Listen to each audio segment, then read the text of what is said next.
Ain't no spaceship before I should be working like 2:00 in the morning. My nuts should be hanging. Yeah. So I look at That's it. too far into the night. Yeah. Like I feel like for myself, like even if it's a holiday or I have the time off, Right. if I'm up 2:00 in the morning, I have to be captivated by something that took me to there. Right. Ain't no spaceship before me. So I'm looking like, oh, it's 2:00 in the morning. The Podical Sons. I should be in my fucking bed. What's up, y'all? Marvelous. And I'm not your average Joseph. And we are the Podical Sons. Let's start the show. This show is hilariously inappropriate but intellectual beyond belief. And have some fun. Like, comment, subscribe, all the above, all streaming platforms possible. All the above. Podcast. We're here. On streaming platforms. Podical Sons, at Podical Sons, excuse me, on the streaming, on the socials. And I might need media training now. Yeah, how dare you? How dare you?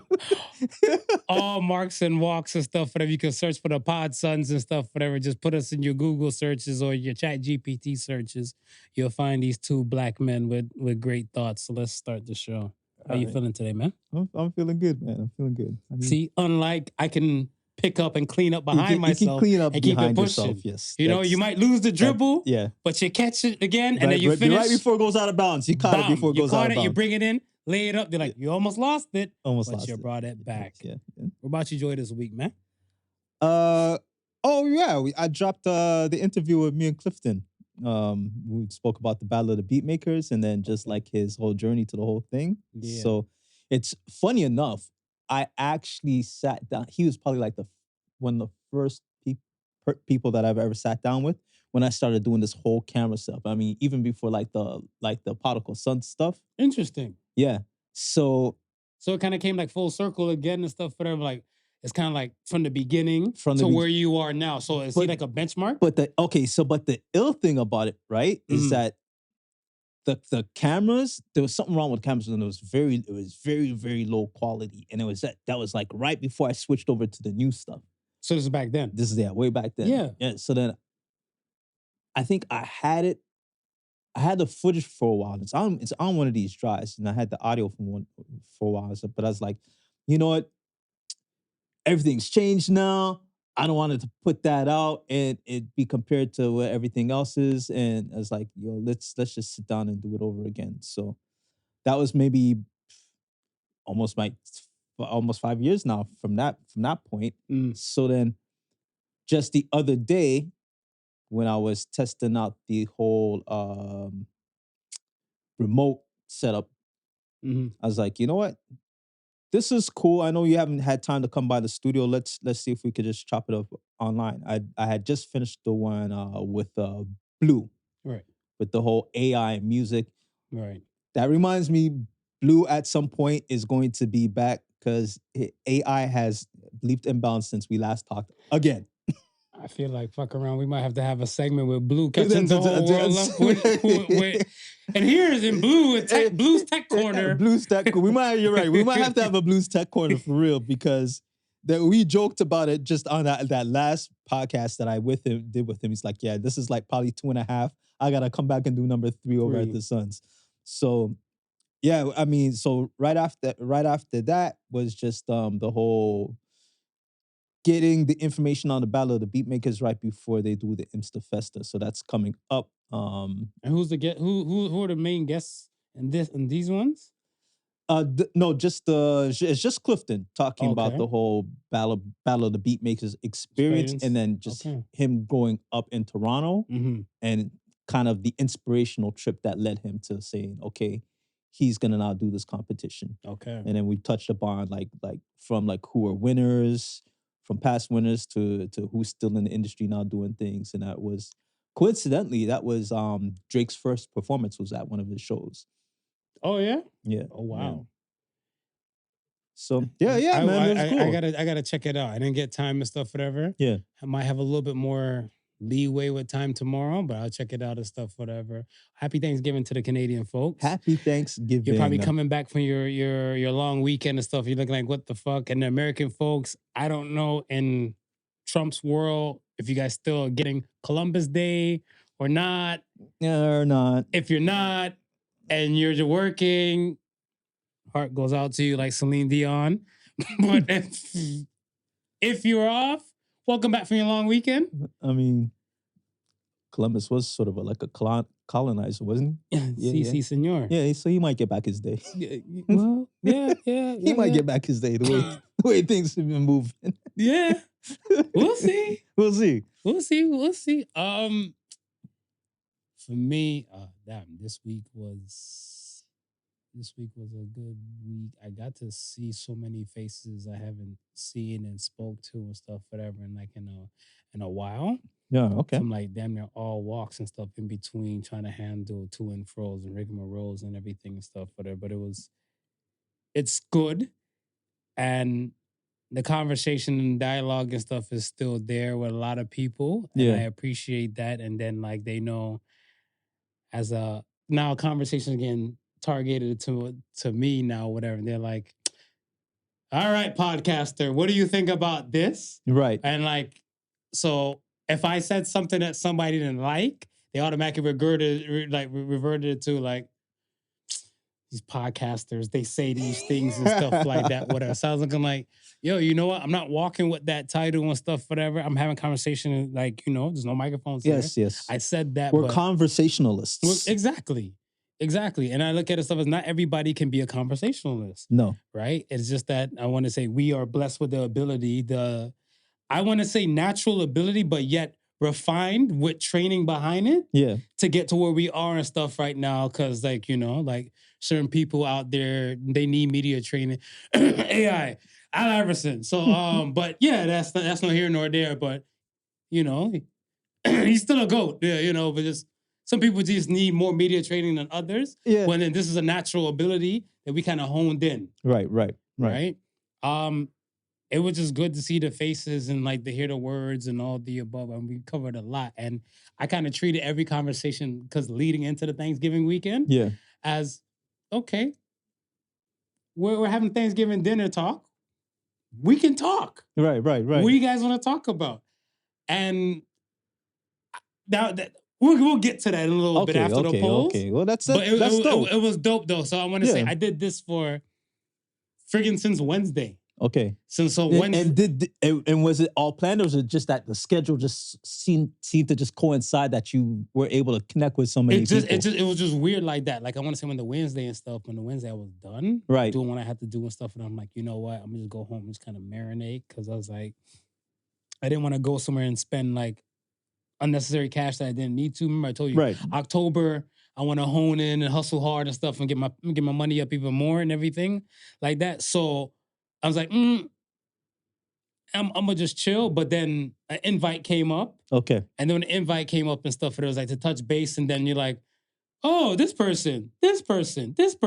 Right. And then next, whatever, all the conversations are like just around whatever it's like. I basically kind of control all the topics for the room. In each room, from the Wednesday night to the Thursday to the Friday to even last night. Yeah. You know what I'm saying? To like even today, the soup kitchen. Right. So I look at it and stuff as in, y'all know me, I'm Mr. Volunteer. I'm there and stuff to help the peoples and stuff. So we had conversation, and it was kind of like that throughout the Wednesday, Thursday, Friday, Saturday, Sunday. Okay. So we'll get to those. But yeah, man, it's been dope. Nice. It's been dope. Let's go with the polls, and then we'll cook on those things. We'll have Thanksgiving talk. So the first poll of the week was, are you more productive in the morning or the night? Basically saying, how do you burn that? Or are you a morning person or are you a night person? What do you think the poll and our percentages of our followers have? I'm going to say they said morning people. Morning people. No, actually morning. Night came in at 60%. 60%. Shout out to the vampires like myself. I am a vampire and stuff, whatever. But did you know, I've heard this, and hopefully the time hasn't changed and the data hasn't changed, but they said pretty much the best time of day to get the most energy and stuff done as non-nocturnal creatures is 10 a.m. 10 a.m. 10 a.m. Okay. 10 a.m. Like even if you wake up and stuff, even for like a 6, 7 o'clock in the morning, right? That time of day, when people see the time, they look to themselves and stuff as like, I can probably get this done before noon. Okay. Right? Right. So like some people might have a task and stuff like I can get this before noon, or some people might like I ain't doing shit until noon. Right. But yeah. then at that 10 o'clock mark, you're up. Yeah. You're not tired. Yeah. So you might do a lot more, let's say, for lack of a better word, doom scrolling around that time, and you might go hard in the paint. Right. Right? If you're saying like, you know what, you're gonna clean up or straighten up some shit or stuff, whatever, around that time of day kind of comes in, it's like there's no more, you lost your wind or second notion and stuff like that, whatever, right? And they're saying a lot of people who work like the 7 to 3 shifts and the 8 to 4 shifts, when they get their break and stuff and their break is done around that 10 o'clock time, they're extra productive. Coming back from lunch, productivity drops. Right. And I can see it because if you're like, if you're a person in the workforce, right? Mm-hmm. And you're going by set scheduled hours, you're usually either going to be scheduled in the mornings or the afternoons. So if you think about it, right, that's between maybe 9 to 5, Mm-hmm. or if you're in the afternoons from 12 to, let's say, 8, right? Mm-hmm. That 10 o'clock period is like that, like an off period. Yes. Everything else is built around those schedules of either morning or afternoon. So when you wake up 10, you're either behind some sort of schedule, or you're just about in time to catch the next set of schedules. So you better be productive in that space right there, that zone right there. Yeah, you're right. And that's what's so crazy too, because I realized that some places and stuff have like shifts, like if they do an 8-hour shift, Yeah. 10 to 6. 10 to 6, yeah. And those people and stuff that come in from the 10 to 6 time and stuff, it's kind of like your basic daily commute, depending on how far you live and everything like that, it's pretty much to the, let's say, the traffic will end like 9:30. Okay. So if you're on your way going to work for 10, right, you kind of have a smooth sailing and like you get in there and stuff, whatever.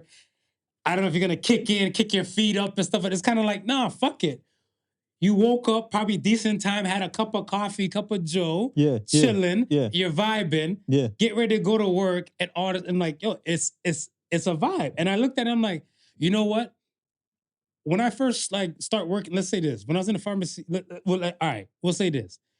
Working I used to work in like, let's say one time and stuff, whatever, in one job, 8 to 4. Okay. Right? Yeah.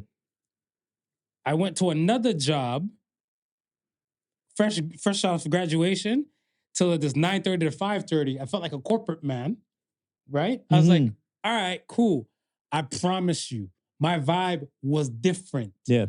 Because the time of day, it sucked in the evening. Right. Productivity went down. Coming on, yeah. Right? Because you're looking like, if it's the winter tactics, you're like, fuck.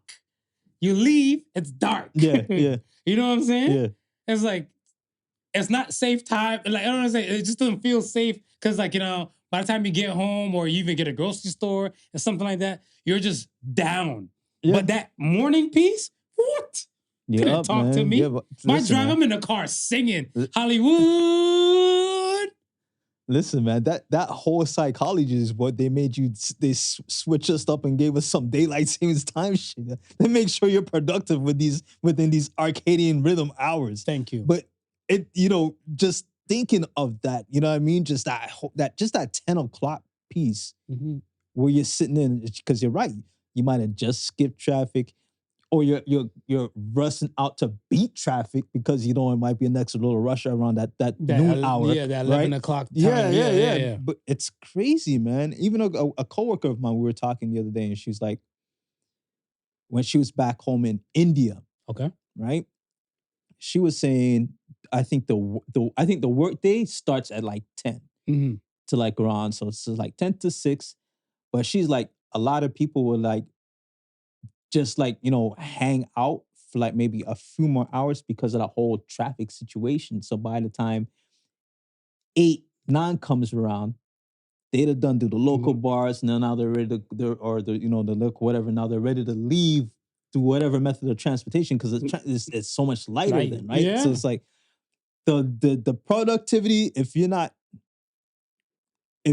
not within a certain hour of where you've managed to be able to knock off certain things, plan around certain things. Again, we go back to talk about time management. How much of us manage our time successfully Right. to say we don't have enough time to do this, or we don't have enough time to do that, or we're stuck in traffic, not doing anything productive when maybe you could be reading a book, maybe you could be on your laptop, maybe you could be doing. Remember we spoke about like the job that would pay the money, but it would take you a commute of like 2.5 hours. Right. Right. And then I think what I remember and stuff you were saying, like, I'll pay for a driver. Yeah. Yeah.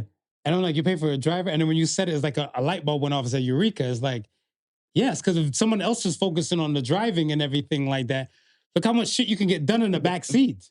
In that 2 hours, there's no disturbance because nobody can disturb you right in your car on the way right, because where you're going. You just tell the driver, like, yo, I'm in my zone. Yeah. You got paid already. If you wanted a nap, you can nap. Yeah. So therefore, if you need to go home and spend the time or use the exercise, you have an extra little burst in your day. You need to get shit done. The commute is not killing the productivity. You probably hotspot your device if need, or if not, get it done from your phone. If need be. It's the time thing, the time, right? And then I look at it stuff as like the people, what kind of vibe do you have? The night people, I'm one of you guys. I'm looking for the research and stuff for that might benefit for us, whatever. But I promise you, ain't no spaceship before I should be working like 2:00 in the morning. My nuts should be hanging. Yeah. So I look at that's too far into the night. Yeah. Like I feel like for myself, like even if it's a holiday or I have the time off, right? If I'm up 2:00 in the morning, I have to be captivated by something that took me to there. Right. Ain't no spaceship performance. I'm looking like, it's 2:00 in the morning, 2:10 a.m. What the fuck? I should be in my fucking bed. That's crazy. I should be in my fucking bed. That's crazy. That's it. Yeah. So that's that. But shout out to the Vamps. I see you. I love you. We see you. Next poll came from an old conversation we had, whatever, but I just kind of kept it in the books. I said one day I would want to poll it and stuff as well. So it was one of the episodes of you when I said to you and stuff, whatever, like, you know, how strong are you on your faith? And do you gamble by fate or you gamble by chance? Right. So the question was, do you gamble by fate or gamble by chance? And what do you think most people put down? They gamble by faith. Incorrect again. That's just over 2. Smooth. What's going on with you today? They gambled that chance. One came at 57%. Chance, okay. Chance came in at 57%, whatever, right? And again, I've had this conversation and stuff, but by this time now, I've already kind of cooked by the Wednesday, having a conversation with that group of people. Right. I asked them the question, whatever, and then the room got quiet. Right. And then one person who's very, I want to say, considered like more Christian following heavier. Yeah.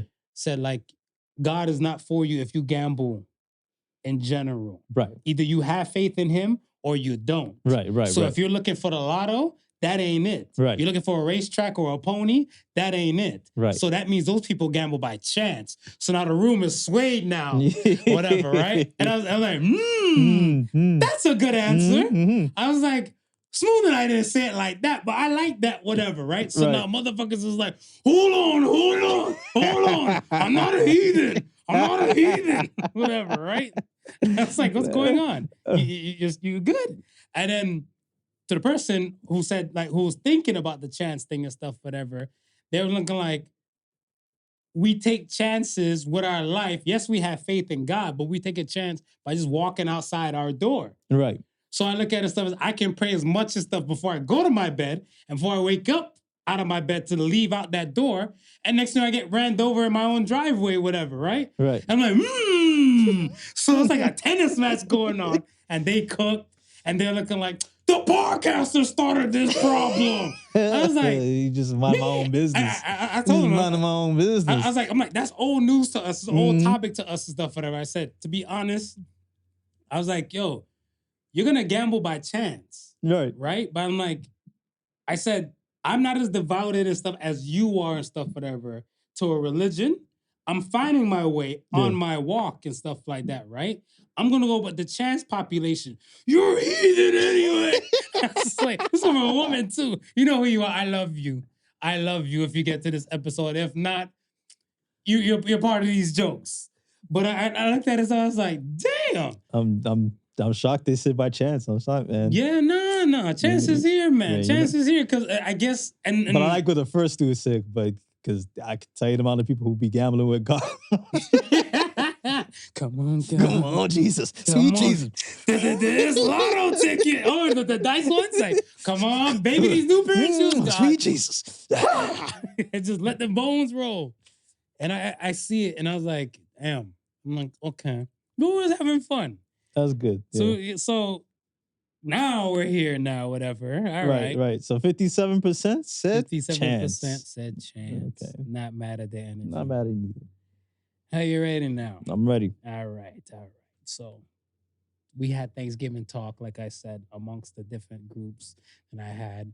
And because I know we were homies and everything and stuff like that, whatever, most of the open conversations became open. Right. And I said, you know what? I appreciate this kind of Thanksgiving kind of talk. Yeah. Right? One of the conversations and stuff, whatever, went about, well, since we're here, like we were here earlier, or I did, was the Breakfast Club. Okay. So we spoke about the Breakfast Club and stuff, whatever, in our circle. And this was with the the Thursday demographic, right? Okay. But the Wednesday was saying something about, because Lil Jon had an interview this week. Right. And they were saying that they really enjoyed Lil Jon's interview. But then they were saying somebody else went there earlier this week and stuff as well, right? Can't remember who, but then they were like, oh, did you know AI episode is up, whatever, and it's fresh off the press and stuff, whatever. Do you guys want to run it? Yeah. Whatever, right? And I was like, I mean, it's up to y'all and stuff like that, whatever. If you want to watch it and shit like that, whatever, just run it, whatever. Right, So then, right. you know, again, people talking about Iverson and stuff like that and his time and stuff. And then we got to the conversation, and this was the first Thanksgiving talk, sports, right? Who's your top 5 NBA players that you will have on your dream roster? Dr. J, Okay. Magic Johnson, Okay. Jamal Crawford, Oh. Kobe, Okay. And one more. and I would say Steph Curry. Not MJ. Interesting. Mhm. Okay, so I said MJ, Right. Jordan, Steph. I took Shaq, and I said I would love to have someone and stuff like KD. It's not like KD, but more KG, right? But I Right. realized and stuff, whatever, that throughout the course of the years, I've learned to put respect on KD's name. Right? Because I want to say I've lost respect for KD. And then this is the part of that spawn on, he left, whatever, right? Right. Because I said the OKC talk, whatever, right? I was like, yo, OKC had Golden State. Yeah. And it was Kevin Durant that kind of shat the bed more than Westbrook, right? At the time when they were together. So I look at it stuff as where for him to now join Golden State, he was in my bad book, so to speak, and much as he beat my Cavs. Then he beat your Cavs. He beat my Cavs because it's kind of like Golden State won that year, 2015. The Cavs won 2016. We're like, yeah, baby. Are we going back again? But then they fucking get KD, and KD's like, sweet. And I had to hug that. The broomstick memes was mean. You guys are mean. I love you all, but you guys are mean. Yeah, So that was a time. it was a time, right? And I looked at it and stuff, I was like, you know, like, damn, like, after that, everything that Kevin Durant has been doing, I want to say just kind of just been building his name. Yeah. Wherever he touched team-wise, after he even left Golden State, it was kind of like they would beg for him. Hell, when the Nets got KD and stuff, whatever, he was injured from the Raptors in the ship. And they still like, yo, when KD comes, it's going to be nice. For him and Kyrie, it's going to be nice. Whoo, it was nice. Mm-hmm. Either the Phoenix thing, the same thing and stuff, whatever. So I look at stuff. I've learned to put respect on him. And that's why I will have KD. KD's a nice player. He's definitely a nice player.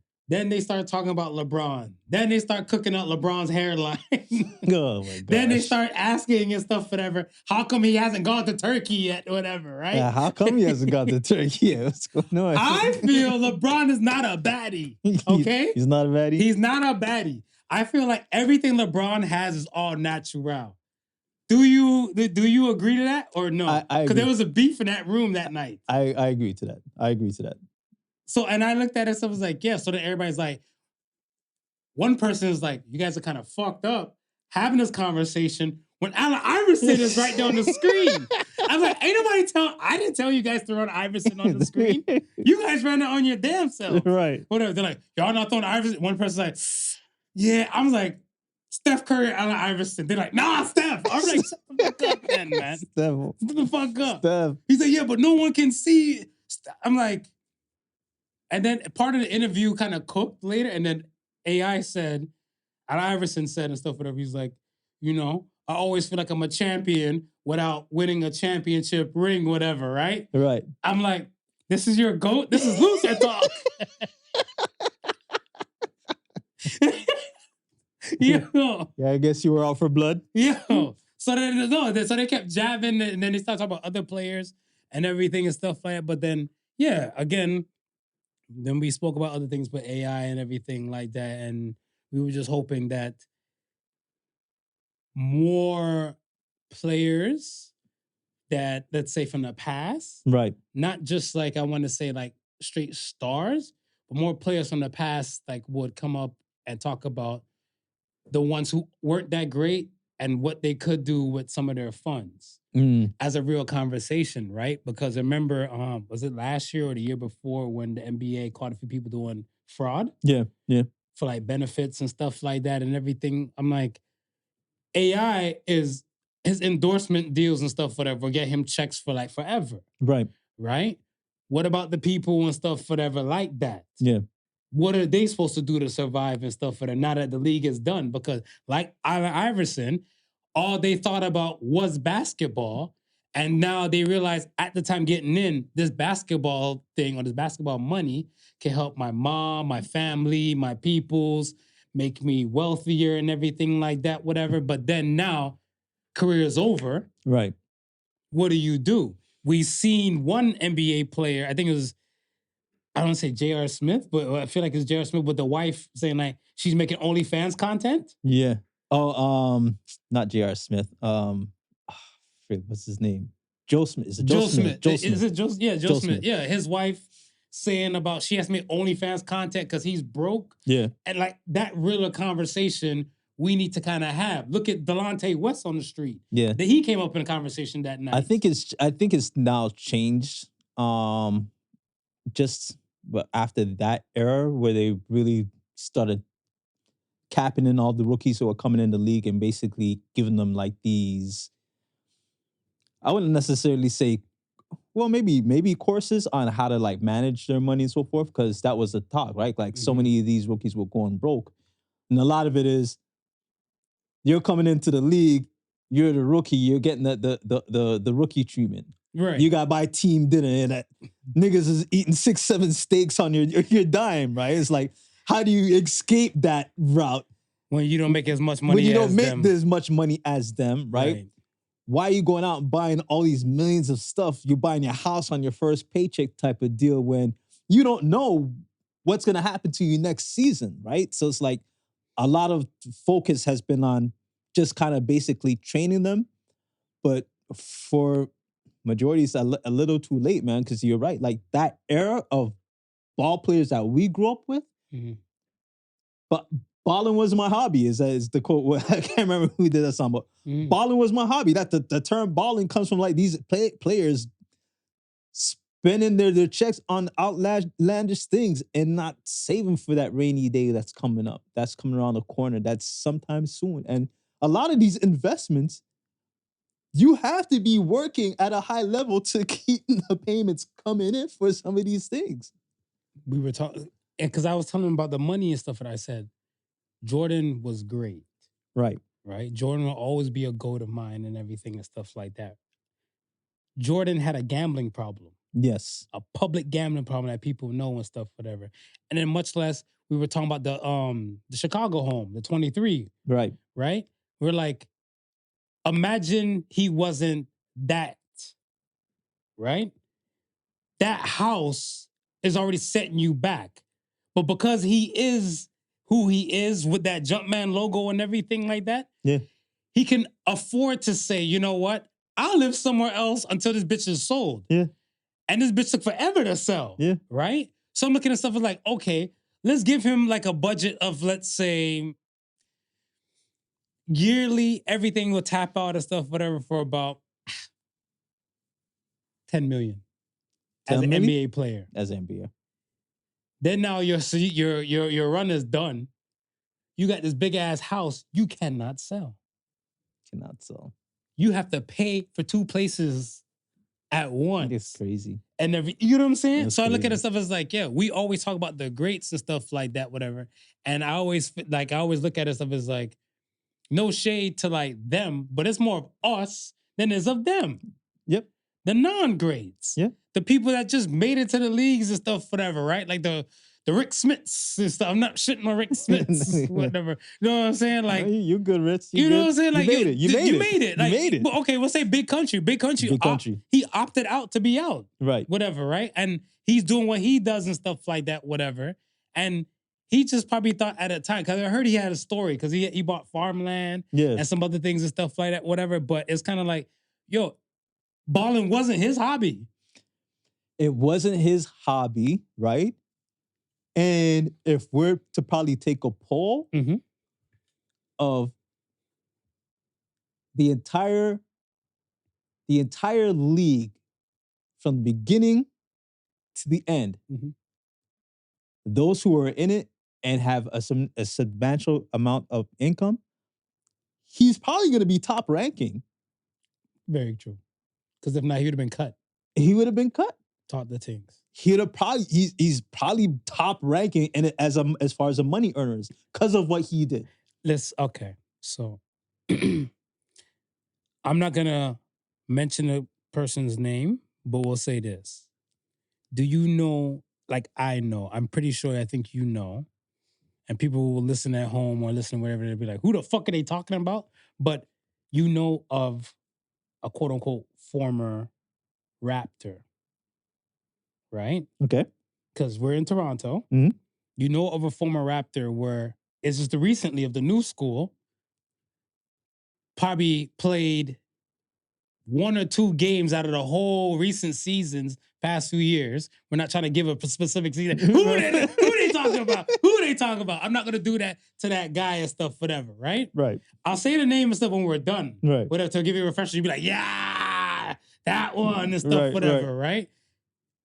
Local, been to the G League a few times and stuff, whatever, because you know their slogan. You got to build up in a G before we put you on the big TV. Right. Right? Is that a slogan? That's my slogan. That's yours. I'll see y'all on court.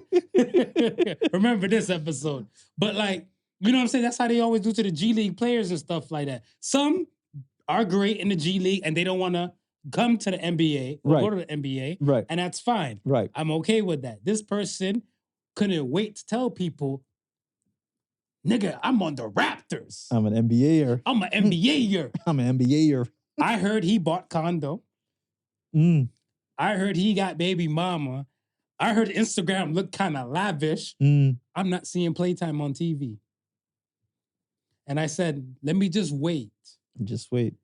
Now, a lot of people be like, oh, a lot of Raptors players got cut like that. Whatever. Yes. Yes. It happens. Yes, it happens. It happens. But this particular person and stuff for that, I'm like, your money line is done. Mm. What are you going to do? You get what I'm saying? Yeah. And you're right and stuff for that. A lot of them, like, when you get your check, don't be the first thing, because I look at it stuff as like the funniest thing and stuff, whatever. I'm like, get a condo you can get a lease for in whatever town you might play for. Whatever town you might play for. But now I realize and stuff, whatever. It might even be better bang to get an Airbnb and just live this little NBA ballerific shit. They'd be like, hey, we moved. And let somebody is like, no, you didn't. They're like, you know, you're trying to steal the hype for their house. Yeah. But like, no, live this lifestyle while you're here for this season. This shit don't work out, whatever. Work out a deal with the Airbnb tenants. Yeah. Be like, look, man, I play, as you might know, So, air what? To go rent to go get a condo, do all this is too much. Yeah. How about I pay you this much for this season? Yeah. Yeah. Right? Because even like the NFL players, it's week to week. Right. Right. So I look at this stuff as like, yo, you got to think longevity. Yeah. And I'm like, yo, stop chasing luxuries, chase legacy. Ooh. Mm. As I told you, it'd be a different day. Maybe a different day. All right. So that was one dinner talk. That was one dinner talk. Dinner talk number 1. Dinner talk number 1. You ready for dinner talk number 2? Dinner talk number 2. What's your beef you have with the South Asian demographic in Canada? Oh. We were cooking. And this topic, yeah, it is controversial. It went amongst the days. Okay. It went amongst the days. That's why I looked at it stuff as like, you know us, no such thing as a taboo conversation. Let's have it. I'll start. My issue with some of the South Asian demographic that is here is not all, right? I look at it stuff as to the ones that bathe in the waters. Yeah. And the rivers. Yeah. This conversation, it's aimed at them. Yeah. This is not the Ganges. Yeah, it's not this is not the Ganges. Let's keep it a book. Yeah, this is not wherever the Ganges. it is. If you're in Humber, Credit View, wherever, like, yo, you gotta know for a fact, like, boss, there's places you can do that. Right. Whatever, right? If it's a field, whatever, it's a field. And then somebody else on another day, when we're having this conversation, because they asked me, they had a lot of other controversial stuff. Right. But I look at stuff as like, it might be, Yeah. I'll pick mines. I'll ask you yours. I'll tell you ones I feel was safe enough to say. Right. Patreon, come see us though. Come see me on Patreon. I'll tell you exactly what was said. I'm snitching for the price. So now, one guy, right, specifically said, I'm gonna Google an image for you, Marv. Okay. Right? And he Googled like in India, they're bathing in like water in Mumbai or something like that, whatever. Right. He's like, and he showed me the photo, right? And I saw the photo and it's there. You can Google it. Yeah. When he showed me the photo, he said, if this is what you know, how are you gonna come here and not be who you are? Right. And I said, I never looked at it like that. Right.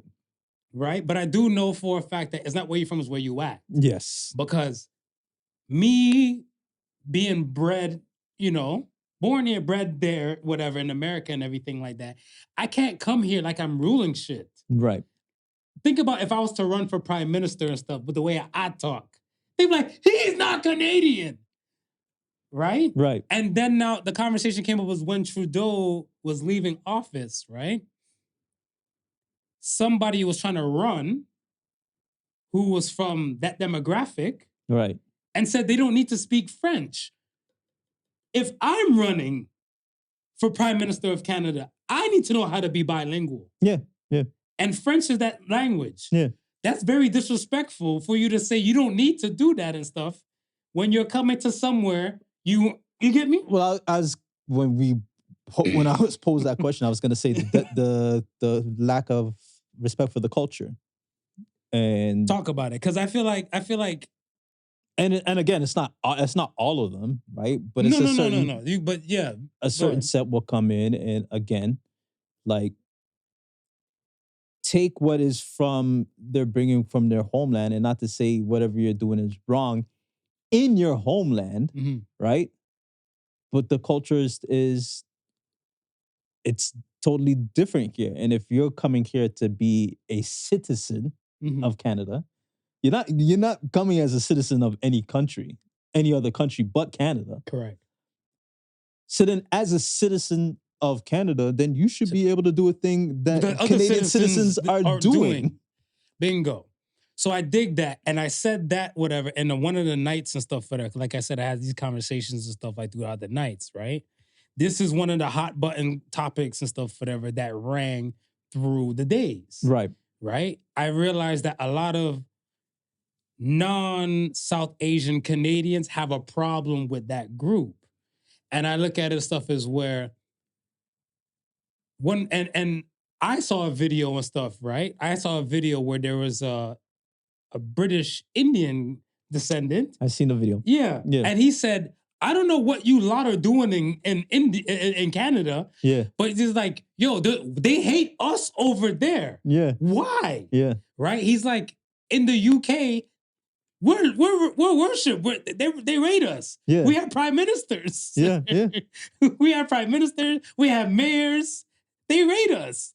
Why don't they rate you guys over there? And his conversation was to the Indian demographic. And I looked at it and stuff and I'm like, I would love to see fully, like, to see what's different and stuff from them, whatever. Because I look at it stuff as where if people are coming in to be citizens of the UK, people are coming in to be citizens of Canada and stuff Right. like that. They have things like the Thames and other places and stuff, or little water, rivers, and streams there too, no? Yeah. Are they doing the same thing what they're doing to the water system here? There? I think no, and I think what it is probably more out of fear of how the political system and just the culture is over in Europe and in particularly England. Interesting. I can say, like, speak on that for a little bit. So, like, so what do you mean by that? So for what I mean is, I think in Canada, and this is probably maybe partly due to the problem of Canada, is that, not to say that we're more welcoming, but I think Canada's always been considered a more multiculturalism place. But that's what the guy said in the video. He said Canadians are perceived as the friendliest country in the world. Right. So for them to not adapt to, like, the Indian, South Asian population, something is fucking wrong. Well, because we basically were saying, come with your culture. It's not like anywhere else. We're saying, come with your culture. Yeah, because right? everywhere else is, especially like when the US stuff, it's not where you're from, it's where you at. Yeah. And Canada is saying, no, come with your culture. Be who you are. Come with your culture. But I think now what they're seeing is that it's beginning to be too much culture for some people. Oh, wow. Well, yeah. We're in the UK. It was never a come with your culture. It was like, you're coming. It's just like the US. You're gonna have to adhere to how it is.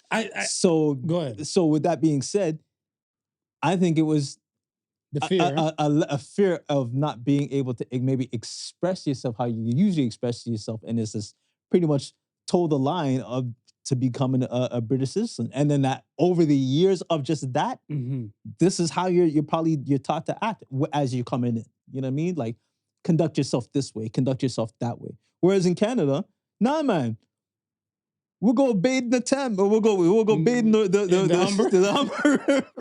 river, because they let us do it. And that's what I said to, like, some of them, right? Because I felt like there was a lot of Indian hate going on, and I jumped in and stuff, whatever. So I said, with me and my anime background ass and stuff, whatever, I feel like I'm Ace Attorney. If you know, you know. Look him up, but he'll defend the people going through some shit. Yeah. Right? So I look at it stuff as like, no, I brought up that thing and stuff, whatever. When a guy showed me the photo about the Mumbai and stuff, whatever, I was like, but if you provided a place for me to be who I am, who's to blame? Canada or the immigrants? And Canada seems like the ones to blame. Because if you're saying the people in the UK, or let's say the population in the UK, have a fear of saying, like, yo, you better get the fuck in line because this is what we do here. Right. Why didn't Canada fall suit of that, whatever, right? Like, I don't say, like, all of them are to blame, and then I look at it stuff as where it creates a new, I want to say, segregation amongst them, because it's kind of like for us, like the blacks here in Canada, it's kind of like, oh, you're a black, yeah, but I'm Ghanaian. You're black, yeah, but I'm Jamaican. You're black, yeah, but yeah, I'm Trini. So now I feel like I heard somewhere, I was like, yo, the guys are wild. They're like, no, it's the Pakistani. No, it's the Punjabi. Yo, it's the Sri Lankans. And I was like, y'all got to have a talk. Yeah. I mean, we're all for multiculturalism until it just got too cultured for some, and this is what it is right now. It's like, We were okay with you doing certain things. Listen, from the time I can remember myself, I'm an immigrant from as the age of 1. I've been in Canada, born from England, so I'm an immigrant like anybody else. Right. But from the time that have started having senses as a kid, not to cut you, if your name is, Howling Moon, Barking Fish, right, something like that, or the old classic indigenous folks to the land, we are all, we're including the white people, right, all of us. We are all immigrants to this land. All of us. Cook, go ahead. So from the time I hit, I want to say kindergarten, right? On my street, even before that, on my street, we've had a mixture of, majority of white, right? Mm-hmm. But we had some black kids, we had some Indian kids, mm-hmm. and we had some Chinese kids, mm-hmm. right? So we've all been here from time, mm-hmm. right? It's just recently these bathing Indians, mm-hmm. It's just that's like a recent phenomenon. So it is, and it's part of the immigration population, like maybe the 100,000 or something like that. Right. Whatever, so then Trudeau's it's just like we were putting up with culture. We were putting up with the culture, right? And it wasn't offensive to us. It's just now these recent set who have come in, who have taken is one step further. It's too much culture for people to take. Who do you believe should have the conversation with this new set then? Should it be the Canadian government, or should it be the ones who've already, like, there might be second or third generation of the Southeast Asians in Canada? So let's say, for example, like I have a homie and stuff, whatever. He's 50 years old. Right. And like you, he came from the UK and stuff, whatever, as well, right? Right. He came from the UK and stuff, whatever. So he said he considers his daughter first generation, but there's others who's come from even time. Yeah. Right? And now they're probably like grandparents and stuff, whatever, now and stuff, whatever. So like they're 2 generations deep. Right. I told him and stuff, whatever, I feel like the 2 generations deep should have the conversation. Oh, and by the way, one of the nights we're having this conversation, there was a guy who was Indian Canadian in the room. Okay. And he's like, no, I agree with you guys. I'm like, don't let the black people over-influence you.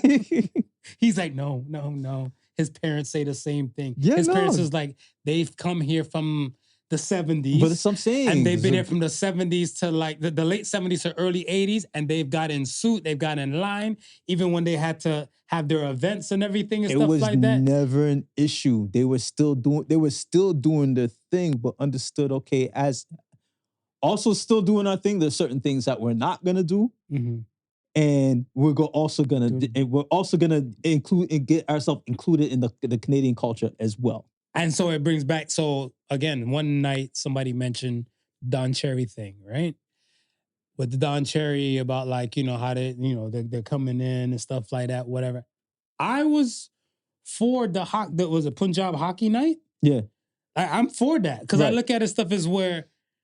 Again, same thing. You've probably come here from time, and because you don't speak the language and stuff as well, you're interested into the game. You like the dynamics and stuff for there, and you kind of just follow through. I'll be honest, I'm like that. I like sports. Right. So I want to say, I can tell you this. If they put on sumo wrestling on TV, I'm fucked without subtitles, doc. But I'll watch it. You'll watch it. So that's what I'm saying. But now if you're giving me like ESPN, whatever in America will do like the translation or like the dubbing for a sumo wrestling competition, I'm like, yo, who betting money? I got dude on the left. What up? They gave his backstory. He been doing this since 16. This other guy just started because they said he was fat and strong. Right, yeah. Again, it's now like malleable to my culture or to my language and my dialect. So for them, the Punjab hockey night and stuff, let that rock, because these people are here. Yeah. And these people and stuff, like, if they like the culture that much and stuff, or they're into the culture that much, much obliged. Why not, man? Much obliged. I just feel like with them, I don't want to always, like, I'm not going to harp on them and stuff for the last question, the last topic. And it's not to just say it's just a them thing, because there's certain things where you just understand that it's part of your culture back home. Once you're in a different country and you're assimilating or you're becoming a citizenship, becoming a citizen, there's certain things that you got to keep in mind to say you're going to do or you're going to remove from what you used to do. Yes. Like, for instance, Jamaicans. You can't be a ganja farmer. you can't be ganja. You can't be a ganja. Now you can. Yeah, now you can. Now you can. You can definitely be one now. Yeah. Back in Jamaica, right? Mm-hmm. When they would clean up their yard, they would get all the rubbish, gather all the rubbish together, right? And there's no garbage truck coming to pick up the rubbish. They burn that rubbish right there and there, right? Yes. This man coming up from Jamaica now. Oh no. Oh no. First time, no. I don't know if it's his first time in foreign. It would have. This sounds like a first time problem. I am my odd man. Decides one day he's gonna clean up around the house. Gathers all the rubbish together in the street or no, in the driveway? In the backyard. In the backyard. Oh Lord. Okay. In the backyard, right? Oh God. Lights it, right? Burning the rubbish, right? Then all of a sudden he's hearing fire truck alarms. I'm wondering, what the hell is that? What's burning down? Meanwhile, the neighbors is thinking the house is on fire. Oh yes, depending on the level of the fence and shit like that, whatever. Right. Oh my gosh. They're thinking the house is fire. Call the fire department to come and now deal with this fire, right? Here's this man now bringing his cultural ways from Jamaica. No, you can't burn rubbish in your backyard in Canada. No bueno. Yard man. Damn, Yard man. man. Just can't hide that Jamaican pride, huh? Yard man. Yo. All right. And to the, what is it? To the South Asian community of Canada. This is not a slight on you. Do not take it like that. Do not feel the type of way much as if you've been here and all the above. I don't want to speak for him, but I want to say I will speak for him and stuff as well, that we here at this podcast have open conversations. We have open dialogue, and we don't believe in taboos of conversation. And a conversation like this from, let's say, from this side of the world, would love to have a conversation with that side of the world to just explain some stuff for the people that don't know. Yeah. Because now word of mouth goes so far compared to like a viral moment. Mm-hmm. We're not doing this for viral. We're doing this for a conversation, not even content, conversation. And understand, every one of our races have fucked up people in it. Oh, confirm. Who do fucked up things. Confirm. You didn't hear Yard Man burning shit? Confirm. We're no better. We're no better. We're no better. All right. We need the last topic that reigned amongst those days as well. This is dinner topic number 3? This is topic number 3. Dinner topic number 3. Are you ready? I'm ready. Buckle your fucking seatbelt. If you thought that one was controversial. Question was, why are Black women so mean to each other? Ooh.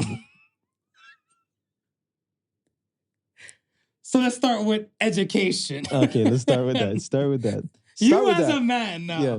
Why are Black women so mean to each other when it comes to education? I feel like I know some chicks who are educated, right, and will look down at some, if they know a chick was a high school dropout, right, would use that to shame her and to call her a dumbass instead of help uplifting her by not even mentioning it at all. Education is a factor. Do you agree, sir? It's a factor. I agree. So why are they so mean? Why are they so mean? I don't know, Marv. All right. Don't worry, there's more. Why are Black women so mean to each other pertaining to colorism? Oh. I mean, is it really their fault, though, for that one, though? Let's talk Can about we really it. blame the women for that one? Let's talk about it. Can we let's throw that one on Massa? No, No, because we don't throw that make one. excuses for We can't- adults. We can't throw Okay, that one on master. if your polite this, if your grandmother Mhm. was a slave, Right. yes. Okay. So let's think about, let's say somebody's great grandmother is still alive now. Yeah. Could probably say my grandmother was a slave. Yeah. Yes. Yes for them. Okay. Yes for them. Okay. But because I think the high yellowness is a program. Yo, let's go. It's you know what I mean. It's a program. They you know there's the lighter the brighter. Oh yes. So I've heard. We'll bring it back to Jamaica now. Whatever, right? Many moons ago, I watched a documentary and stuff, whatever, on colorism. Right. And they did like different topics and stuff in different parts of the world, right? And when they touched in Jamaica, they spoke about the dancehall movement and bleaching cream. Yeah. Right? When they were speaking about that, they were saying that I don't have the stats, don't crucify me, but let the people decide. They were saying that a lot of hospitality jobs in the past would hire more fair-skinned people Right. over dark-skinned people Yeah. to these places. Yeah. Right? Now, I look at it stuff that if I'm a woman and everything, and I know that I'm overqualified for whatever set position, and you gave it to, I don't want to call her a light-skinned airhead Right. and everything, I would feel a type of way. Of course. And I feel like when it comes to some light-skinned women and stuff, for that, they look at this stuff as like, yo, who the hell is this chick to come at me and stuff, whatever. I don't know her. She just hate me. I can't change how I was born. Right. You know what I'm saying? And I look at it stuff as like, yo, I see both sides of the equation, right? I feel it. And I looked at it stuff and I said, me coming from a dark-skinned woman, Yeah. a dark-skinned Black woman, Yeah. I've always never looked at nothing of my mother wasn't beautiful. No. As a dark-skinned man, and it came to the Black women population, I've been with more light-skinned women than I've been with dark-skinned women. Why? Dark-skinned women gave me, the ones that I approach, didn't give me the time of day compared to light-skinned women. And I can stand on that. Now, dark-skinned women, some dark-skinned women have an argument like, oh, you have beautiful skin, and oh, why wouldn't you? I've had a woman tell me, if we get together, she's like, she said, you're cute and all, but if we get together, we're gonna have smoke babies. Smoke. Yo, you're fucked. But yes, smoke wins, fatality. That's what I'm hearing in my. Yo, I was shocked that a dark-skinned woman who I find like my mom, as an attractive woman, to shut me down like that. That's wow. Because, I guess I'm kind of in between the spectrum, but Am I darker than you? I'm darker than you. Yeah, a bit. Why you saying so hard like that? What's wrong with my skin, Smooth? What's wrong with my skin? It's colorism at the podcast. It's colorism more. Make that a clip. I think I had more share of dark women than I've had light-skinned women. That's dope. And it's I like to see chocolate titties and chocolate nipples. I'm sorry. So I'm shocked that you would have gotten that response. But there was a time though when I think majority of dark-skinned women was trapped in that light-skinned era where if my mom and them. My father's light skinned, right? Yeah. I can contest. My father trapped in that light-skinned era, and then I think a lot of light-skinned women just hated the fact that they were light-skinned, so they preferred the dark-skinned men. Yeah, but I see I see it kind of often now. Maybe I want to say with the amplification of social media, right? But I see a lot of light-skinned couples together now. Yeah, they're like Steph Curry, Aisha. Yeah, you know what I'm saying. I look at stuff. I was like, yo, I see a lot of that. Yeah, kind of like now, and I'm looking at stuff as like, yo, do you be who you are, like what you like? Yeah. But 100%. I look at it stuff as where the firm thing I'm gonna stand on and stuff for who anybody like, oh, he's just like, because he just likes light-skinned chicks and everything like that, whatever. It's like, go where your love. Yeah. Go where your love. And some people will say like, oh, well, they fetishize about a dark-skinned woman and everything like that. I look at it as stuff as where you like what you like. Bro. I'm just thinking about oil slick black beauty. Boss. Man, let me tell you something. I went, where did I go? It was a strip club, right? Right. I went to a strip club and she didn't have glitter, right? I'm not gonna give her a name because she might be retired She now might be retired. or something. She got saved, okay? She all right? Somebody, one NBA player or somebody laid eyes on this woman, Yeah. they saving this girl. Yeah. See, I feel like, yo, if she's single and stuff, whatever. Still, in this day and age, she did something wrong. Yeah. She did something wrong, whatever, right? This woman, I want to say, if she was probably like your skin tone, Yeah. smooth. She went up there and stuff for that, and the lights was kind of like on, like not to like color and change the color of her skin tone. She had baby oil on her shit. Her shit glittered in that strip club nightlife strobe light. Mm-hmm. She looked magical. She did her pole routine and kind of came and clapped cheeks and stuff, whatever. It felt like a music video watching this woman. Yeah. I know somebody saved this. I was willing to save. Okay? Turn your life around, please. And I look at stuff, I was like, yo, it's not like, but like for me, I don't feel like, I feel like strippers that did a work. Right. So I'm not going to shoot my shot at a stripper. Right. Right? But if I saw her at a regular time, Yeah. I would hope she would say, yeah. Yeah. You know what I'm saying? And I would hope another dark, like, yo, I'm telling you, I promise you, I'll give you another situation with me and a dark-skinned woman and stuff, right? I saw a chick one day. I was right by like some Asian woman, whatever, right? And I turned around, like, so the Asian woman is like right here, like less than 3 feet or something like that, right? Okay. But she's doing her thing and I'm doing my thing. And then I see this ebony goddess, this chocolate milk goddess and stuff, whatever, right? Come next to me. I was like, yo, I crave chocolate milk that day. So I looked at her and stuff. I'm like, how you doing today? Not to bother you and stuff. She's like, you with your Asian woman. I was like, no. So I was like, I'm not. I don't know her. And she's like, dark-skinned men don't even like dark-skinned women to begin with. Wow. Give me a chance. Wow. You get what I'm saying? Oh, yeah. You get what I'm saying? I'm sorry, Marv. I'm sorry, bro. I had to go buy chocolate milk. Bro. Oh. So I'm looking at him like, yo, I'm not making this shit up.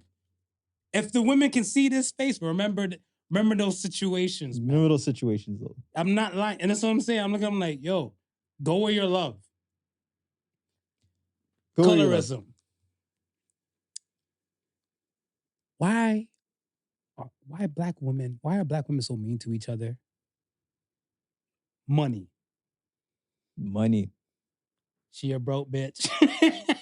Money. She thinks she all that because she got some money for a BBL.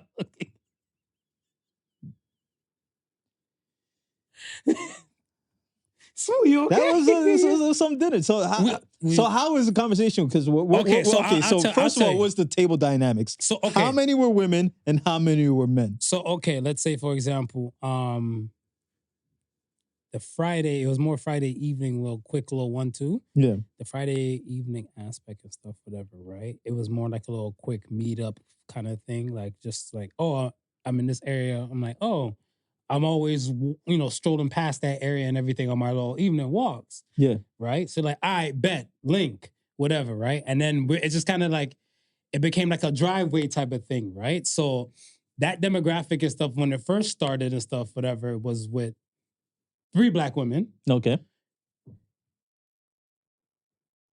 Well, 2 black men and 1 young black boy, whatever, teenager, right? And the women were saying like, yeah, like pertaining to the colorism thing and stuff, whatever. The women there, they were more light-skinned chicks and stuff, whatever, right? Right. And they were saying, oh, dark-skinned chicks been hating on me from time, and I don't even do nothing and stuff to some of them. Right. I'll walk into a room and chicks already rolling their eyes at me and I didn't even get a chance to say hello yet, whatever, right? But I'm like... I mean, to be fair, we make fun of light-skinned guys.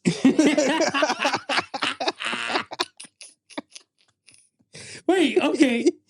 Do you hate on a light-skinned guy that walks in the room? I don't hate on him, but we make fun of them. I don't make fun of him. I have a light-skinned son. No, but I mean, the memes. We laugh at the memes and stuff like that. But I mean, it's Okay, only, okay, but it's okay, only okay, because yeah, it's only because they've been winning for such a long time. I think this was like when they started like dark skinned brothers started entering the room once again.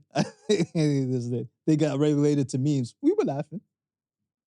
Keep it a buck. I would say, as far as I'm knowing, dark skin dudes have been winning since I've been Since you've been dark skinned, no, not even since I've been dark skin. No, I'm not saying that. They've been I'm not winning since saying I've been that. dark skinned. That's not what I'm saying. I'm not arrogant. I lined up today, but that's not important. No, I look at this stuff like no. What's that? No.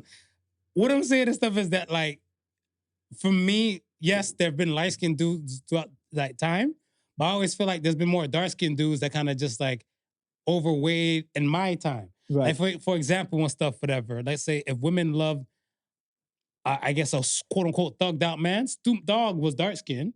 Snoop Snoop. You are. He's still dark. Snoop is dark. Right. Tupac was dark. Right. Right? Right. But we all knew who Shamar Moore was. Right. And we knew Shamar Moore, he had hoes. Mm-hmm. Go to Baby Doll. Baby doll. He had the baby dolls Baby and stuff, dolls. whatever. We didn't stop that, whatever. You know what I'm saying? I feel like if we're putting like a whole Chappelle, like a race debate, whatever, or like, you know, racial draft, I look at stuff. I would put Jay-Z in the same class with like the Ludas and stuff like that, kind of lighter tone. Yeah. Right? So I look at this stuff as like, yo, the DMX still got love. Yeah, it's true. LL was still out here, you know what I'm saying, taking women and stuff like that, licking lips. But then again, like there's still darker dudes and stuff. Tyson Beckford was still doing his thing too. He's doing his thing. So I look at it stuff as like, to my knowledge, I feel my observation, Right. dark skin dudes have been winning. Shout out to all dark skin brothers out there. I'm not shitting on. Does it sound like I'm shitting on light skin guys? No. Okay, I'm for you guys. I just feel like that's what I seen. So you guys been razzing, so to speak, the light skins? Yeah, we take shots every now and then. Yeah, it's all in good gist. The only light skin joke I will clap at is when I feel like when I see a lot of dudes take selfies, then I will make a statement and stuff, be like, yo, that's some light skin energy. There's a light skin energy. That's some light skin energy. He out here. What you got duck lips for? You raised by mallards? Yo, sit your ass down. Put your phone down. Ugh.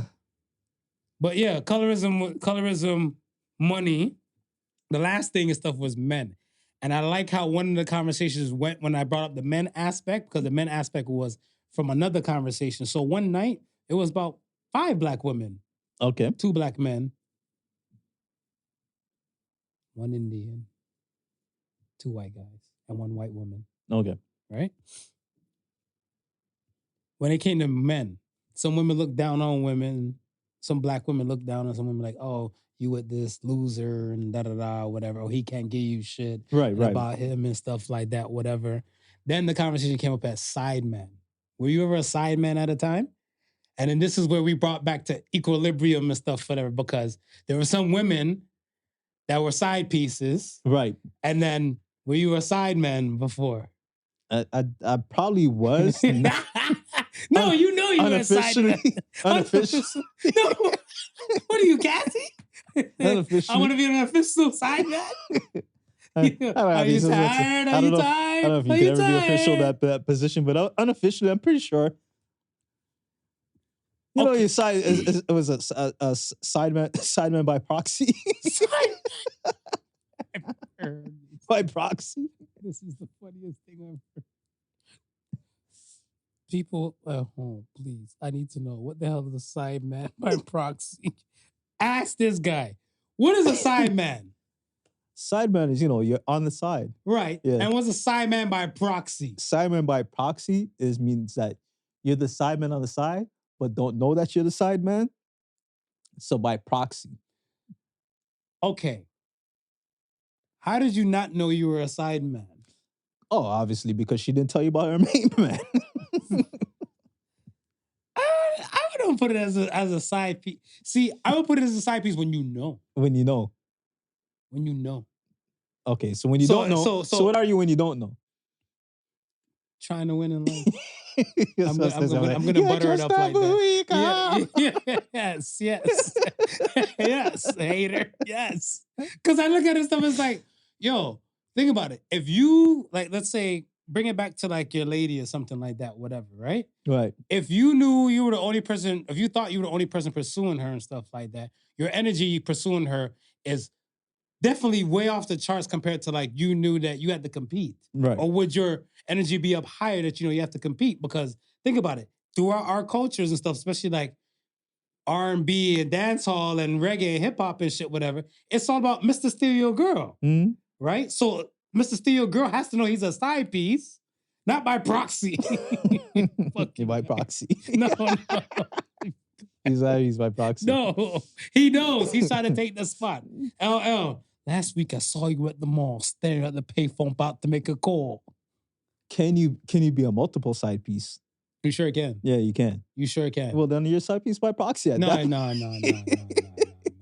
You see, this is You're a the side piece by proxy at that point. No. Hey, how you gonna be so many side pieces? No, because I look at it stuff as where I know, put like this. Think about, give me a celebrity. Give me a celebrity. In your mind, you would say, if you got a hall pass and you were single, you clap them cheeks. Sofia Vergara. Viraga. All right. Yeah. Sophie. Right? Sophie. If I was single, man. Yeah, All right. Speak Spanish and shit. She has new husband. Okay. She sees you on a resort somewhere. Mm-hmm. She's like, when your wife goes to sleep, I would fuck you. I pay to fuck you. Yeah. Right? Right. Because you're married, you're going to say no. Right. Now, if you're there on your own, on your guy's trip now, Yeah. and she's like, leave Marv's room. Come spend the night with me. I'm bored. Yeah. Don't worry, my husband won't know. That's not proxy, motherfucker. She declared she have man. She declared. You're jumping in? You're clapping cheeks. Yeah, I'm the side man. Not by proxy. All right, you're a regular side man. I'm a regular side man at that point. Now tell me a time when you knew you were a side man. A real side man. You knew for a fact. I want to say age 18. Young? To be honest, yes. Yeah. I want to say 19 for me. Yeah. 19 for you? 19 for me. How did that situation go for you? It worked well for me. Yeah? Yeah. Not so, it wasn't that long-lived. Not long-lived? No, it wasn't long-lived Not because long-lived.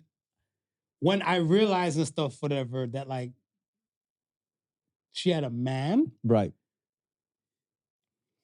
There comes a point in your life where there's no point of no return. Yeah. So it's kind of like, are we stopping? For example, all right, it was a situation and stuff where I was with a woman, right? I was 19 and she went to go do fellatio, right? And when she's doing fellatio, she said, your thing is bigger than my man's. So I was like, you have man? Now, do you A, pop dick at her mouth and stuff, whatever, and say, maybe we should stop? What kind of madness are you talking about? Or B, you just let her finish and be like, yo, everything's done. You're you like, let her finish, then you contemplate. Yeah, exactly. So I'm looking like, yo, everything was done. Like, woo, wow, this is great. You have a man? Yeah, we've been together for 3 years and stuff like that, whatever. She's like, why you ask? I'm like, well, you said, previously on Marv, this. And she's like, but it is. And I was like, yeah, I don't know about this relationship, this stuff, whatever. She's like, why do you care? You have a woman? I'm like, no. She's like, you're getting pussy. What kind of bitch are you? She called me a bitch. She called me a bitch. Black woman. Called me a bitch. And I was like, yeah, I don't want to get killed and stuff, whatever, for no pussy. Yeah, no. So I think I'm going to just fall back, whatever, right? This was a Monday. I remember specifically, you ever seen that meme with the monkey or the baboon and he has the phone to his ears and it's just somebody just cussing? And it's like, yeah. Like his mother like telling him like, take out why you ain't do this? Right. I'm there sitting there, stuff whatever on my phone, answer my phone. I thought it was her. It's her man calling. Her man calling. Her man called. Once he heard my voice, because I answered the phone, I'm like, because I thought it was her. Yeah. So I'm like, yo, what's going on? How are you? Right? Now you're actually Imagine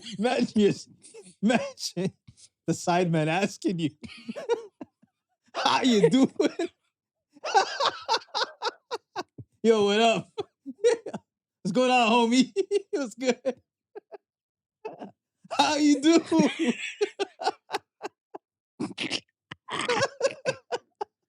When you say it like that, I feel like an extra dirtbag now.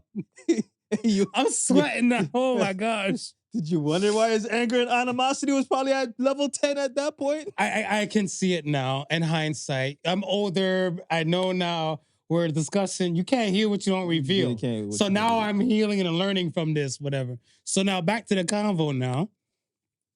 I was looking like, he's like, yo, the man came off like this. He's like, yo, brethren, yo, allow my girl, Zine.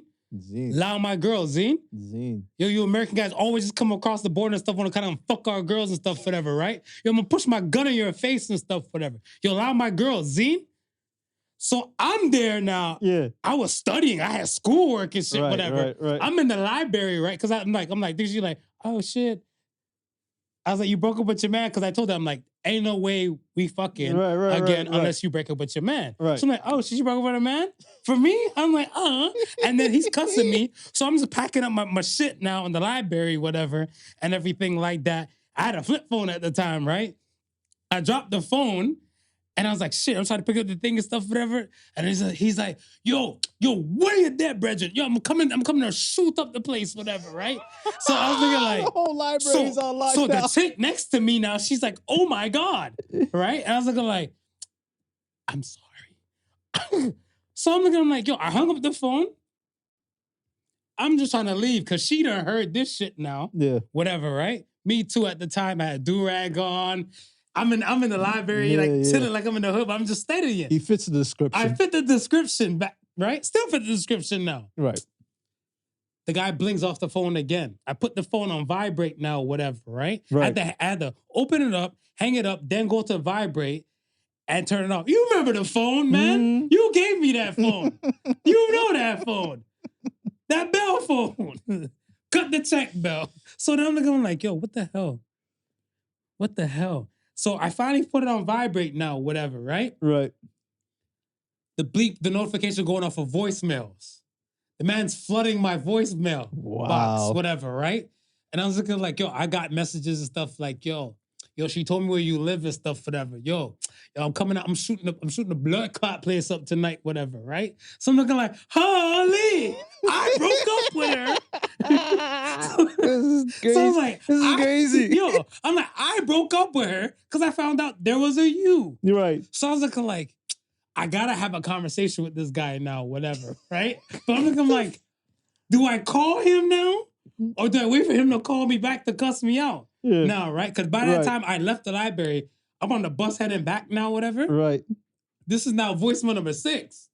Wow. Whatever, right? Like, I'm shooting your ass up. So I'm like, no, I don't want to die. Right. So I was like, all right. He called. I'm on the bus. I'm about to get off to go to my spot. I'm like, yo. I was like, yo, my bad. I said, my bad and stuff, whatever. My phone battery and stuff, whatever, dropped, whatever. He's again. I don't know what to say. I don't know what to say. I'm like, what's so I said to him and stuff, what's this regarding? He's like, don't act dumb. He's like, you know my girl, and he said her name and stuff, whatever, right? I was like, yeah, we were homies, dog. We ain't do stuff, whatever, right? This is sweet. So when I said that now, he's like, yo, you're a fucking liar. Yo, she told me everything she did with you. I'm like, snitch. I never want to be a side man for you ever again. No one should be a side man for you. So then I was like, I don't know what you're talking about, though. I don't know what you're talking about. And I'm like, furthermore, the fact that she even got a man, all the more reason for me not to even pursue her. Right. Right? Right. I'm not like that. It's not like that and stuff, whatever. He's like, yo, I'll see you. Click. He's not taking no for an answer. I'm alive today. So, like, I guess it got through with him. Thank you for that. Thank you. Thank you.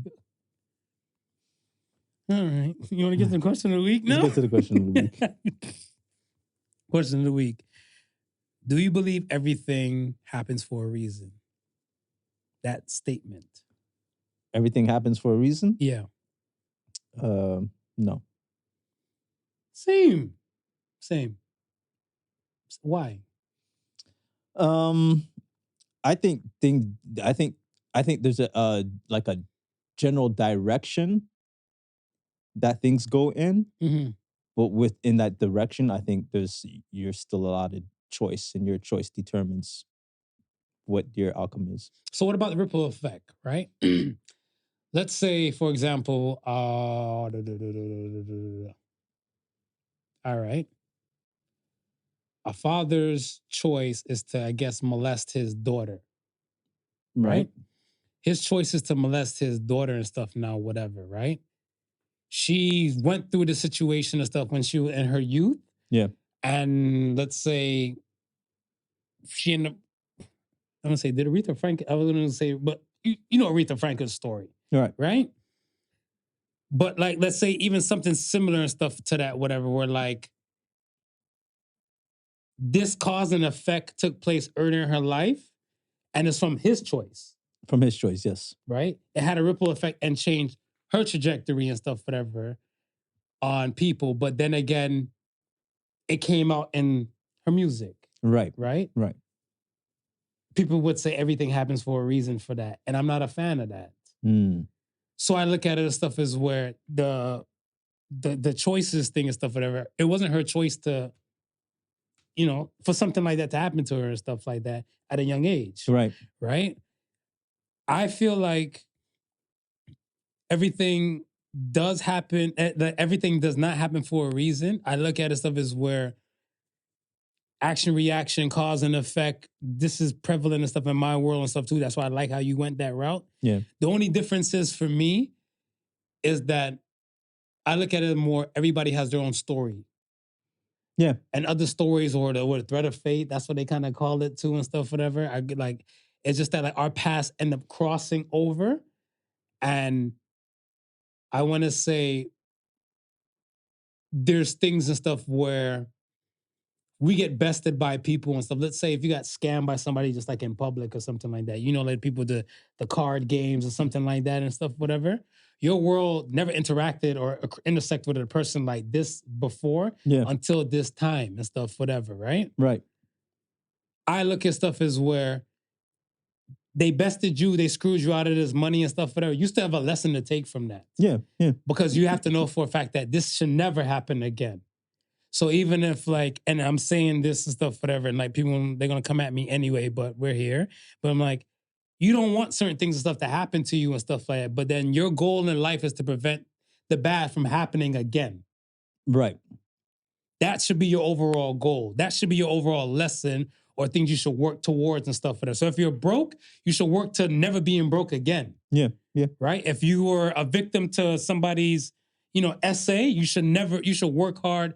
Like, I love that J-Lo movie. Well, not really too much, but I like the concept. The movie Enough, where she was in an abusive relationship with her husband and stuff. He would beat her, and she's like, she took martial arts up. She's like, yo, enough is enough. Right, yeah. You got to be part of, like, you know, to fix your losses, right? She married who she married and stuff like that with her. But it takes a hell of a lot. I have a lot more respect for you to know for a fact you've been through something. That was somebody else's choice to beat you, do whatever to you, whatever. But you said, I promise you, this shit will be the last. Yeah, no, it was your choice that you made. So that's why I don't like the cause and effect. Like, nah, like everything doesn't happen for a reason. No, everything doesn't happen for a reason. I think one of the statements kind of that kind of embraces that for me is that there's more than one way to skin a cat. You ever hear that? Yeah, so more than one way to skin a cat, right? If everything was determined, then there would only be one way. Correct. So, like I said, I think there's like an overall direction. Yes, I believe everybody has their mode in life. Yeah. How you get there is going to be determined. And if you get there, because some people don't, right? That's a fact. Is going to determine Preach. on how you move about in life. Yeah. And it's not to say that you can't. And that's why I think you're able to make mistakes and still reach your destination. That's a fact. Then that's part of the. I want to say that's part of like even like things like for us, like even here with the Associated Sons and stuff, whatever, right? Like we don't know everybody in the world. We don't know their situations, but here on this podcast, we want you to win. Yeah. And that's why when we give like our Associated Sons or our words to the wise and stuff like that, whatever, it's kind of like, yo, like take that loss and stuff for that, turn it into a lesson, turn it into something great. Maybe you build and be better than where you were before and stuff. And yeah, we hope for the best, man. Yes, sirree. All right. All right. You ready? All right. When you ready for the Ask the Sons? I'm ready for Ask the Sun. Unless you got more dinner for us. I do. You do. Should we save for another pot? Another pod. Another pod. I might throw it over for the Christmas dinner talk. I don't know. I don't know. I'll show you what I had to, but let's get to the Ask the Sons. First Ask the Sons comes from S.A. Tito. This is a good damn question. I kind of figure what you do. Okay, this would be, it's going to be about money. Okay. This is $1 amount and this is another dollar amount. Okay. Right? I'm put my hand here and say you're going to choose this. Okay. This is for the second dollar amount. Okay. Would you rather have $200 every day for the rest of your life or $500,000 right now? 5,000 right now. I knew it. Yeah. I Give me knew it. give me the 5,000 right now. Why? You don't think you'll live that long or something like that? I'm curious now. It's not the fact that I would live that long, but the 5,000 right now. Because you get more with the 200 a day. You think so? Let's do the math. Let's say, all right, I'm going to give you 30 more summers. Can I do that? Sure. All right. So then we'll say 30 times 365. All right. So that's 10,950 times 200. That's $2,190,000. Okay. And that's by the time you turn 80. By the time I turn 80? Yeah. Okay. So now, you want my reasoning? Sure. Out of the 500,000,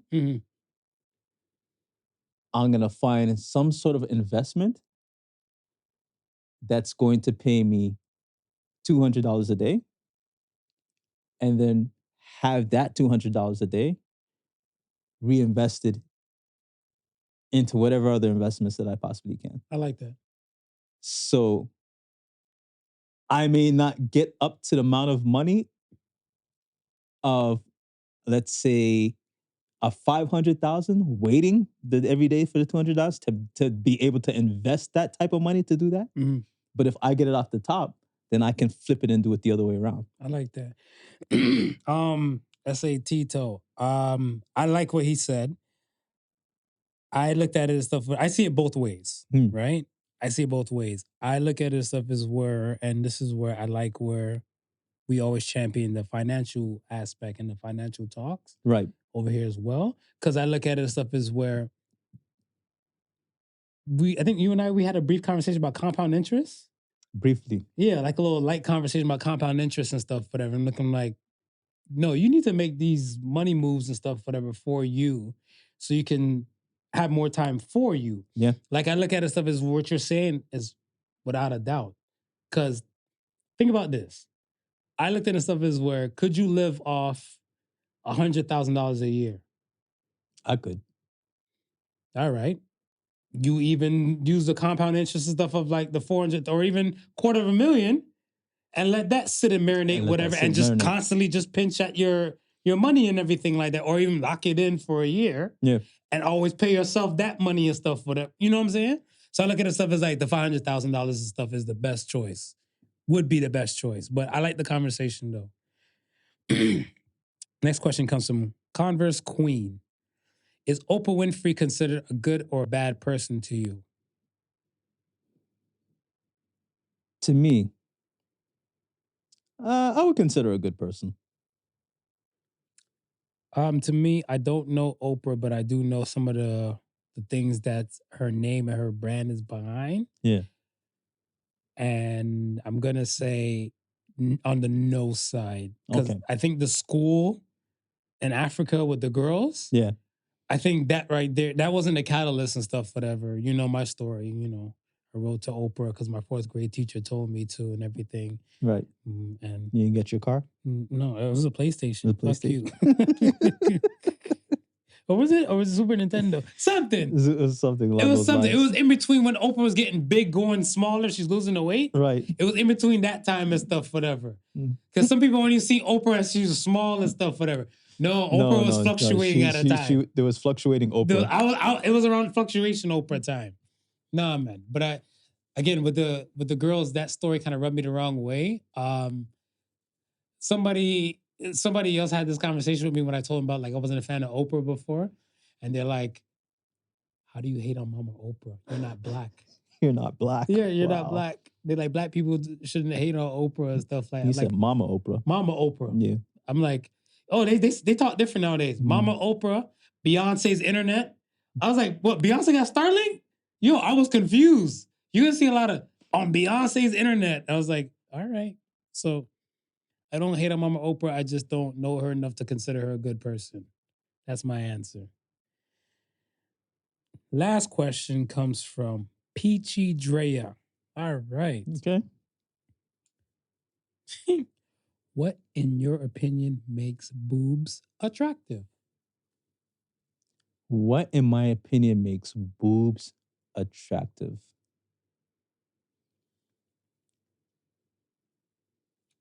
The jiggle.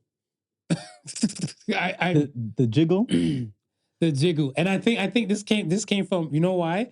Because when somebody sent this question, the person that sent this question, they're like, every time I see a Podical Sons clip, it's about you talking about titties. What do you guys find so attractive about titties? I think for me, it's the symmetry. Elaborate. You're not about to just say that and just drop the mic. The symmetry. I think. So you discriminate on lopsided titties? I probably wouldn't find them as attractive. Oh.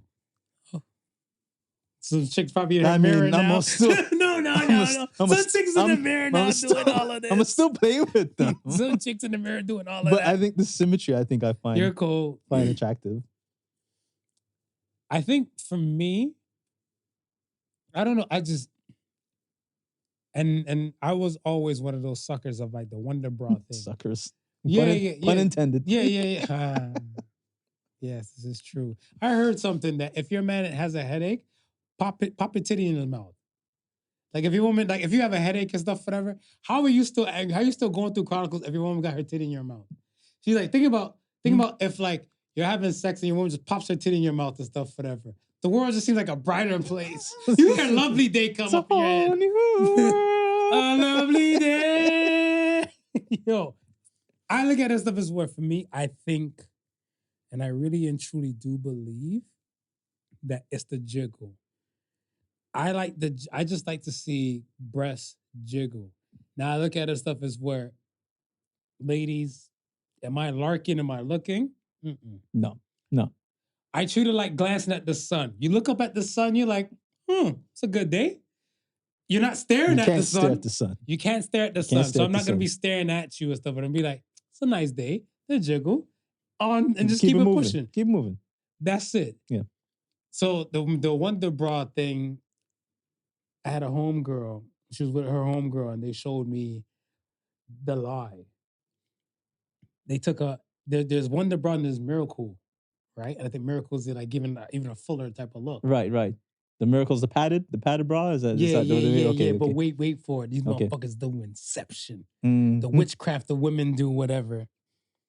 Take 2 ankle socks, flatten the bitches down. 2 ankle socks. They flatten the bitches down. Right. Put it under the real titties. Yeah.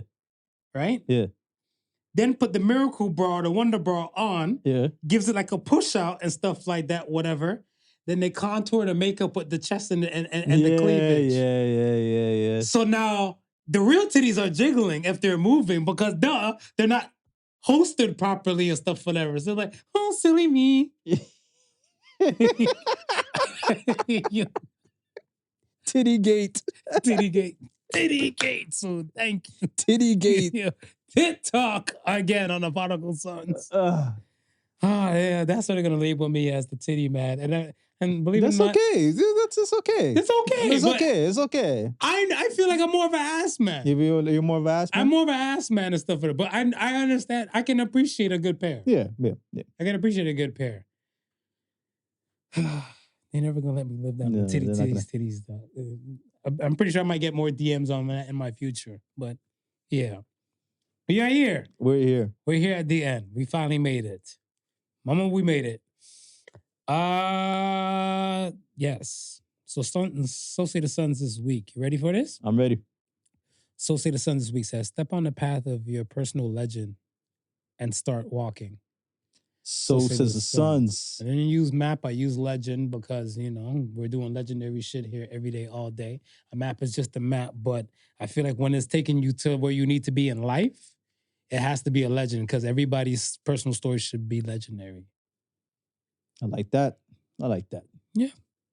All right. We are here at the end, folks. We appreciate you. Thank you for rocking with us.